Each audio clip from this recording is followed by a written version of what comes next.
back, guys. We are back. Hey. And that thing that was on the wall, it's just a hole. You know? Like, there's like a lot of holes here. I think. I don't know. I didn't count them. I'm sorry. Let's go back in time. I'm just kidding. Are you alright? Your father told me. Oh, yeah. Well, yeah, we already saw that. I'm fine. I just lost my appetite. Done, though. And I don't want you sitting in the meals. Are you sure? Yes, I'm sure. Yeah, don't worry about me, Mom. I'll come downstairs later to eat. You're not telling me the whole story. I just don't want to eat right now. Tell me what's going on. I wish you would tell me why you're feeling like this. I wanted to tell her, part of me screaming to tell her what Dad had done. At the same time, I knew she couldn't fix anything. Besides, I'm moving out regardless. I remained silent, letting the event remain in the past. I'll leave your food on the table if you want you to do that. So y'all didn't hear it. She said, well, I leave your food on the table if you don't want to eat it. Because I know this is blurry, so. Finally, my mom left me alone. It was strange to think that she was only a few inches away from me, only separated by a single wooden door. I really didn't know what to do. I needed to do something, anything to get my mind off what just happened. Anything would be better than thinking anymore with the pain still radiating from my cheek.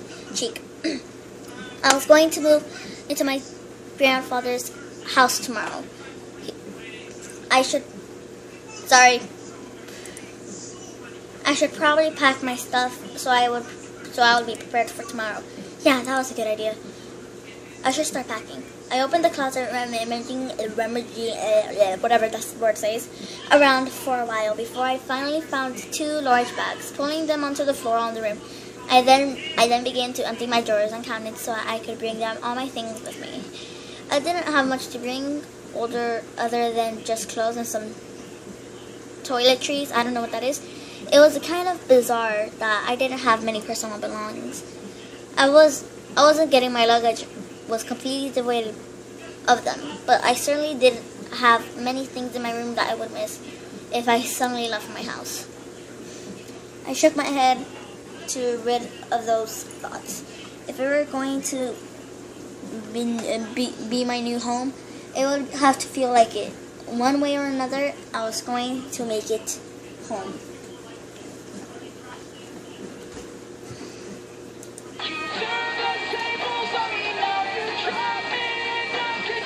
This is my song, I'm sorry.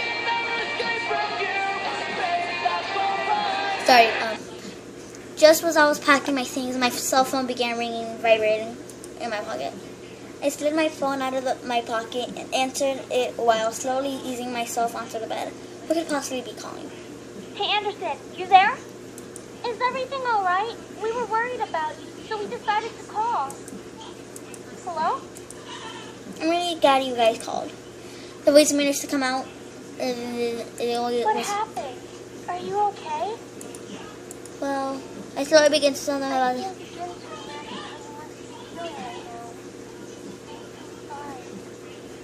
Do you want us to come over right now? No, it's okay. My dad is in a good mood, so... Isn't in a good mood, so... Could we just keep talking on the phone like this? Of course! We'd stay on the phone until the crack of dawn. Right, Suzu? Yeah. We're always here for you, though. After all, you wouldn't see the awesome triple threat trio without you, right? Right. Triple threat trio? That sounds like the name of a gang. Yeah. I mean, we're all taking on the world together. We've got to sound somewhat scary, or else no one's going to take us seriously.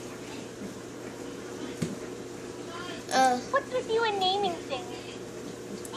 You've got to step up your game, Naomi. Pulling behind cool kids like Anderson. Hey! I'm a cool kid. If anything, I'd say you'd have to step up your game. Oh, we chatted cheerfully about all sorts of things. Very soon I had forgotten about the events that they were engaged in conversation about Naomi's favorite TV show, some program called Hairlock. I'm literally seeing something moving outside my window. It's my little babies, my kitties. Well, our kitties. We all agreed that the actor playing titular character certainly had a very distinctive look about him, with a long overcoat and scarf wrapped around his neck.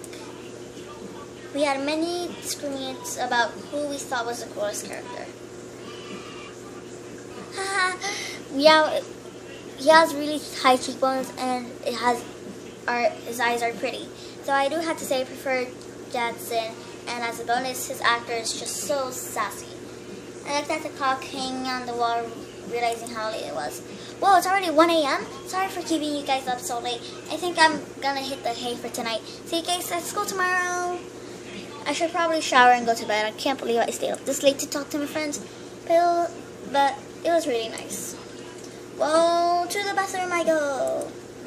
I took a relaxing shower. Nothing beats hot water than feeling it being clean. After drying myself, I promptly dressed in my pajamas and crawled into my bed. It was a nice hot shower for after a long day. I'm glad I'm finally going to bed. It had been a really long day. I knew that I was wishing for something to change back in class, but I certainly wasn't accepting any of the things that happened today. I'm gonna sneeze. Bless me. And I have to go back to school tomorrow. Ugh, I curled up on my side and tightly wrapped the blankets around me. I really wasn't in the mood to be returning to school, but my dad probably will take me just for the sake of it. It's time to go to sleep. I reached out the lamp and I turned off the lights. However, my mom was not in passing of grandfather, and the thought of inheriting something so big that it haunted my mind the entire night until the next morning. I shook my head, tried to clear the sleepiness out of me to avail. I really didn't get sleep last night. It already time to wake up. Wait, school. As soon as I realized that I had to go to school, I slid out of my bed and looked at That's a relief. Luckily, there was barely a bruise on my cheek. You had to squint to actually see it. I doubted anyone would actually notice it unless they leaned in close. Breathing out a sigh, I got dressed, took my backpack, and cut to the bus to go to school. It wasn't even hours before everyone heard of the news. I was approached in school and given condolences for my loss. However, that wasn't what shocked my friends. Wait, so you have the whole Anderson house to yourself? Lucky as hell, man! Quit being so sensitive, Naomi. Quit being so vulgar, Suzu. Well, after this, when we meet the boys, yeah, unless something interesting happens. So, bye! If y'all want to see it, just watch some other people, so, unless if y'all, comment and want to see my reaction, I'm just gonna save this, so I can play it later. Oh my god, what is this, where's my mouse? Okay, save, and go on here. So, yeah guys, so bye. So, nothing interesting really happened, just Lisa just gave us our condolences, and yeah, so. Hey. As I got into the car, I noticed my father looked troubled, clutching his steering wheel and staring straight ahead, as if something was really bothering him. About what happened yesterday. I'm sorry for yelling. I don't care about you. No, it's nothing to worry about. I mean it. I don't care.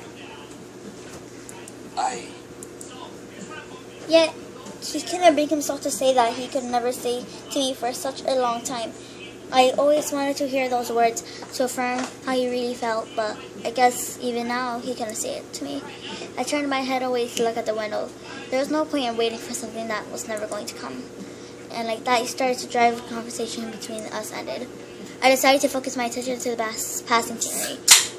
We were taking the usual route to grandfather's house. It was located within the vicinity of the school district, but it was still pretty far from the school and from where our house was.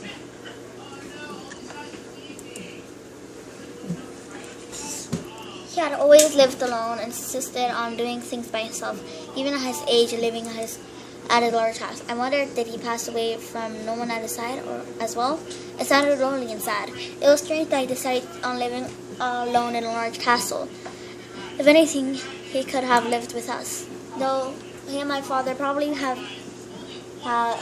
given each other the silent treatment the entire time. Maybe living alone was preferable for that. Actually hadn't visited him for quite a while. Visits to his house were most frequent when I was a child, and had grown up long since then. Then last time I visited, though, I thought he looked just as usual, was happy. But things changed in the back of my mind. I knew that he would have to leave one day, and it wasn't like humans could ever live. So why did my heart still feel so heavy? The car was mostly spent in silence until he spoke up again. How was school? Maintaining your grades, I hope. Yeah, I've been trying my best so far. Trying? That's not really doing the best you can, is it? Yo, that's rude. Like, your daughter's trying your best. That's like messed up. Like, no. With my father, only some words I said were flares through his ears. It was difficult to keep a conversation without eventually talking about academics or my future, even if it wasn't something loosely based on it. He always found a way to integrate it whenever we talked. Your belongings are in the trunk. There isn't a lot, so I'm sure you can manage bringing them inside the house. After all, you are on the road to being independent now.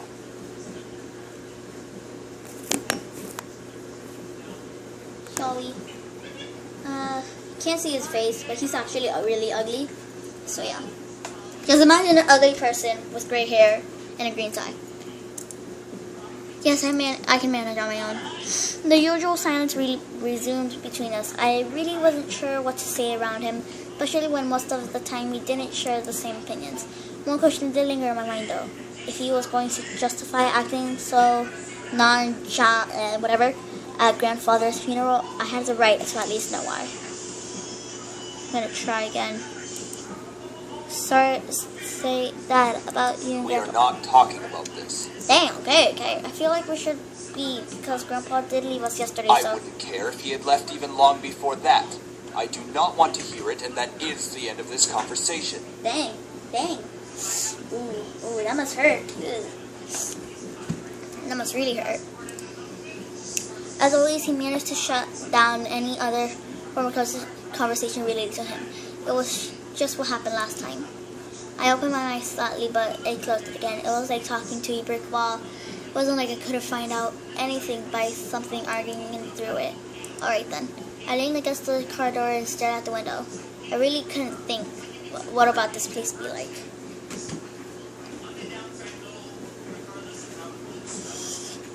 I have been to my grandfather's house before, but it's one thing visiting, another thing actually living there. How would I manage to living on my own without any training or really care for a house? I knew that naturally the bills would be paid by my parents, who inherited the grandfather's stock to a corporation. But I had never lived independently before. Thinking about it made me feel like some kind of bird being pushed out of the nest. Though I was technically an adult, and I felt unprepared and a bit daunted at the prospect of actually moving into a new place. Most people my age would be ecstatic moving out. After all, it would be similar some kind of change in their lives, like being on the road to independence, but I felt like there was nothing of that sort. I really hope I wouldn't let my parents down, and I wouldn't want to let grandfather down. What would he be saying right now?